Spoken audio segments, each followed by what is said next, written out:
Sofia, Zuriatul Mila, Kholilatul Rahman Al-Hasna, Nabila Nur Anissa, Zaskia Nur Fijaret, Zulfatul Iza Ramadhani, Nadia Ramadhani, Nadia Kamila Tuhayati, Muhammad Hasan Fajri, Muhammad Iqbal Maulana. Mana Iqbal? Sakit.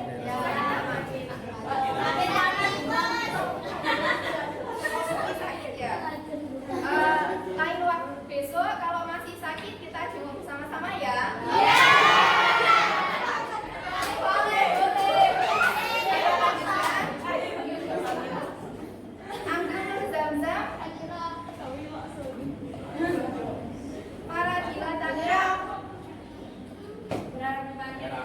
Muhammad Muzaki Alamsyah, Muhammad Syakir, Ahmad Sanjaya. Oke, Ibu rasa hadir semua ya, yang gak hadir cuma Iqbal sakit. Oke, jadi perlu diketahui anak-anak, pada pagi hari ini kita akan mempelajari materi akidah akhlak, yakni tentang apa? Bisa dibaca bersama-sama.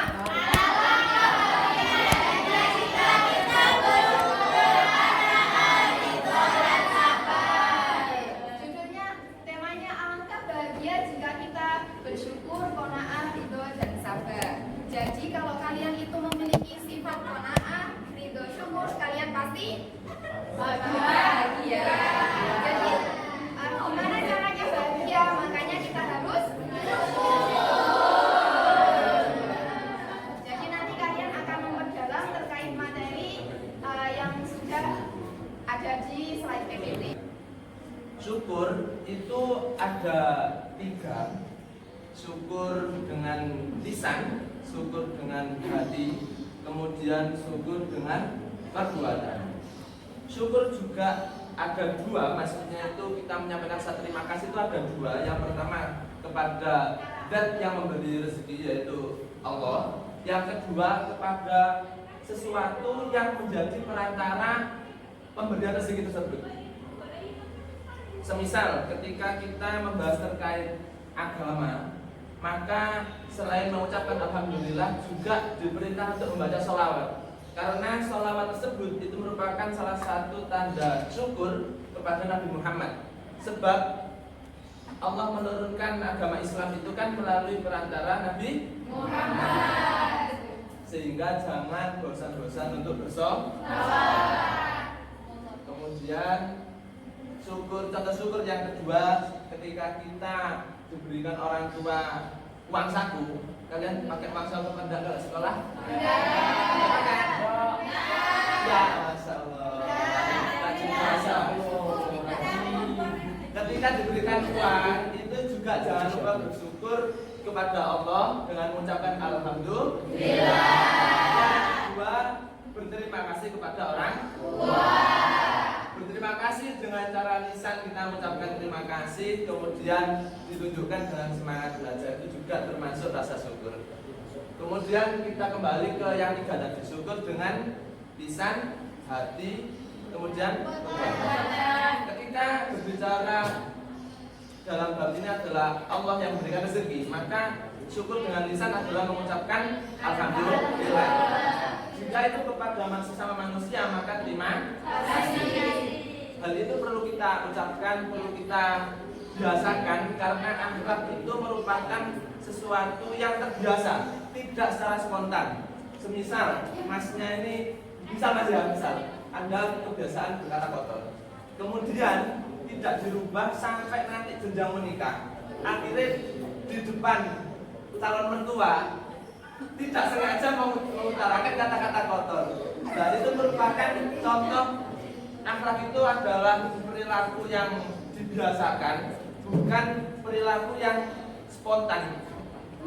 Gak mungkin ketika kalian itu sebelumnya gak rajin sholat, terus kok ketika menikah langsung berubah rajin sholat, itu gak mungkin. Ketika kalian lulus SMA katakan terus ingin jadi 100% orang yang ahli ibadah, ya gak mungkin, harus mulai sedikit proses betul pembiasaan. Jadi mengucapkan alhamdulillah, mengucapkan terima kasih kepada orang yang telah membantu kita itu perlu dibiasakan.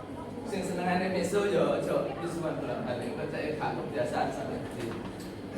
Kemudian syukur dengan hati. Syukur dengan hati itu maknanya adalah kita yakin bahwa hanya Allah lah yang bisa memberi rezeki.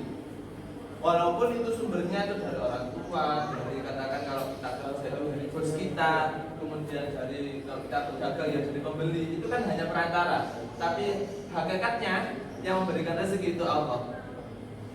Kalian sudah berusaha semaksimal mungkin ketika belajar, tapi kok takdirnya itu mungkin Anda tidak begitu pintar, maka juga sama hasilnya itu tidak bisa tidak bisa sesuai yang kita harapkan. Tidak sesuai dengan takdirnya Allah kita. Yakin harus ditanamkan dalam hati bahwa yang memberikan rezeki itu Allah. Ar-Razzaq yang Maha memberi rezeki. Kemudian yang terakhir syukur dengan amal atau perbuatan. Pernah enggak kalian ke pasar kemudian Anda melihat orang yang kakinya terputus, terus dia masih semangat untuk berjualan, itu menunjukkan bahwa dia itu masih memiliki rasa syukur kepada Allah, diberikan hidup walaupun dengan keterbatasan fisik, tapi dia masih berusaha untuk mencari nafkah baik untuk dirinya sendiri maupun untuk keluarga. Lah sampean aku sing diberikan kondisi utuh, ya harusnya lebih semangat sesuai dengan tugasnya masing-masing. Ya kalian yang masih sekolah, yo ngaji. Terkadang timbul rasa males, misalnya mas-mas ini pas ke kamar, ibu kata buka PR apa itu males. Muncul rasa males. Nah, rasa males itu ketika muncul bisa diatasi, salah satunya dengan kita mengingat-ingat orang-orang yang mungkin dari segi fisik, dari segi ekonomi, dari segi apapun itu yang ada di bawah kita, sehingga kita mudah untuk bersyukur baik secara lisan, hati maupun perbuatan. Kemudian kalau kalian ke perempatan gitu, jadi belajar bersyukur, belajar materi apapun tidak harus dari buku. Sampai bisa jalan-jalan kemana, pergi itu dipikir baik secara akal maupun dengan hati, kira-kira ilmu apa yang bisa saya ambil dari apa yang saya lihat. Melihat pengemis, melihat apa, itu juga diambil hikmahnya.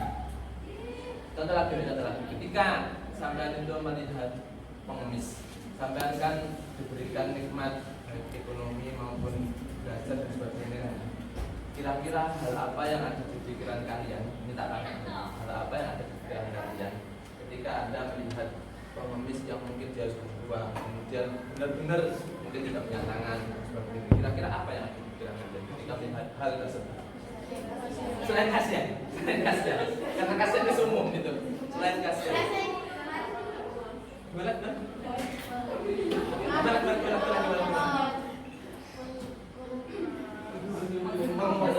Mas, saya ingin jawab. Ketika sampai melihat seorang pengemis kayak tadi mungkin tidak punya tangan dan sebagainya, kira-kira apa yang akan dipikiran masnya? Selain kasihan itu sudah umum di mana-mana orang lo sakno nilai dan kasihan. Mau sampai ke sakno itu, saya ingin membantu.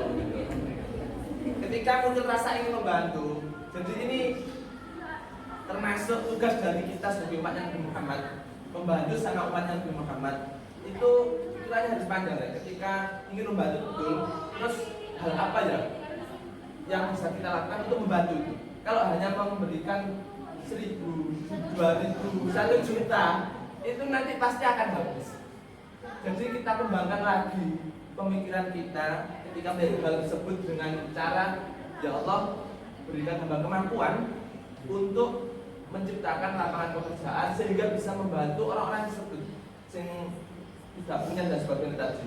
sampai dia dapat uang karena niat membantu umatnya Nabi Muhammad dengan harapan nanti di akhirat itu diakui umatnya Nabi Muhammad. Karena khadimul ummah, melayani umat Nabi Muhammad itu tidak hanya ketika pengajian, enggak ya. Itu juga termasuk rasa syukur kita kepada beliau Nabi Muhammad, juga rasa syukur kepada Allah dengan cara kita membantu umatnya Nabi Muhammad. Sudah banyak-banyak. Yang berikutnya yaitu qanaah. Ini intinya merasa cukup. Yo neriman. Nah, bahasa Jawa ini kan nerimo ing dolan kok ing pandem ku kurang anu. Merasa cukup ketika kita diberikan rezeki, entah itu mungkin ada yang sangunya itu uang sakunya 1 juta, ada yang uang sakunya 100.000, ada uang sakunya 500.000, ya harus bersyukur gitu. Harus bersyukur, alhamdulillah uang saku 1 juta.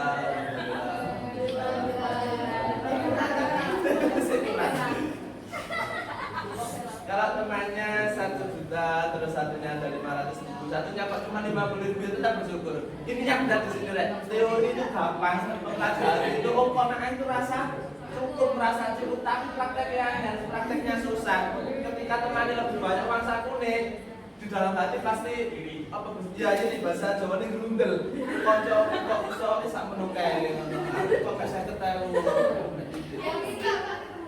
Minta. Semoga teman Anda berbaik hati.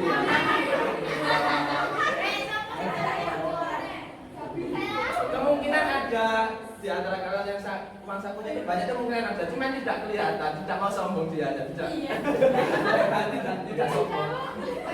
Nanti kalau ketemu silahkan dimintai. Itu jadi qanaah itu adalah rasa cukup, sehingga ketika kita itu diberikan oleh Allah nikmatnya yang jumlahnya mungkin sedikit bagi kita, itu nggak ngersul itu nggak. Paham kan ngersul ada sih nggak? Ada yang di luar Jawa di sini? Banyak. Apa bahasa Indonesia ngersul itu? Mengeluh ya, tidak mengeluh. Ketika mendapatkan rezeki yang bagi diri kita itu cuma sedikit. Slide berikutnya. Ridho dan sabar. Sebenarnya kalau kita membaca mungkin dari buku dari LKS dan sebagainya, itu kurang bisa berkaitan antara qanaah, kemudian ridho dan sabar itu saling berkaitan. Nah, sabar ini itu ada kalanya sabar ketika beribadah, ada kalanya sabar ketika menjalankan ketaatan. Kemudian yang ketiga ini sabar dalam meninggalkan kemaksiatan itu seingat saya seperti mungkin sudah ada di sini nanti